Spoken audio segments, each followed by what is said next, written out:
বাচ্চারা যারা আজকে পার্টিসিপেট করছে তাদের এই মনের উদ্যম, এই উদ্যম নিয়েই আজকের স্পোর্টসটা সুন্দর হবে, সার্থক হবে।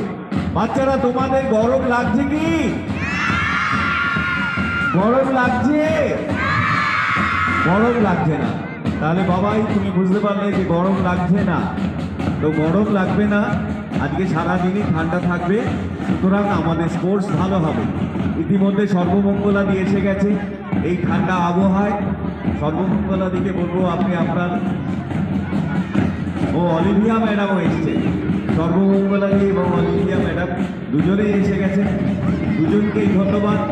আপনারা আপনাদের জায়গায় চলে যান, এত ঠান্ডায় ছাতা নিয়ে দাঁড়াবেন না। এই দেখছেন আমাদের বাচ্চারা বলছে যে ঠান্ডা লাগছে, গরম মনেই হচ্ছে না, ছাতা নিয়ে দাঁড়াবেন।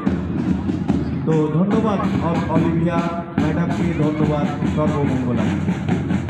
খুব সুন্দর, এত সুন্দর মার্চ পাস্ট হচ্ছে। দেখুন, আমি যে বলেছিলাম এতদ অঞ্চলের মধ্যে সর্ববৃহৎ বার্ষিক ক্রীড়া প্রতিযোগিতা। আমরা একটি প্রাইমারি স্কুলে এইরকম বড় ক্রীড়া প্রতিযোগিতা আমার মনে হয় আমি বাটা মহেশতলা অঞ্চলে দেখিনি।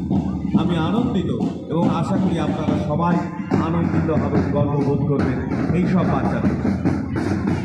এক্স্যাক্টলি, এর জন্য ধন্যবাদ, অনেক ধন্যবাদ আমাদের চটা কালিকাপুর চটা সুবিধালী ইনস্টিটিউটকে, যারা আজকেই আমাদের মাঠ ব্যবহার করার সুযোগ দিয়েছেন এবং মাঠে যারা রয়েছেন আনোয়ার আলী মোল্লা এবং আরও অনেক মল্লিক ফ্যামিলি, সবাইকে ধন্যবাদ আজকে এই সুযোগ করে দেওয়ার জন্য। দীর্ঘ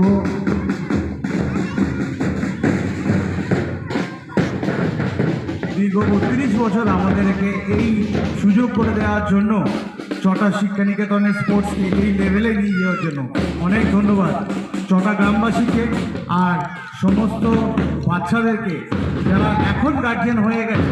প্রথম থেকে বাচ্চা ছিল, এখানে পার্টিসিপেট করেছে, আবার এখন গার্জিয়ান হয়ে আবার তাদের বাচ্চা আজকে এই স্কুলেই আজকে স্পোর্টসে অংশগ্রহণ করেছে।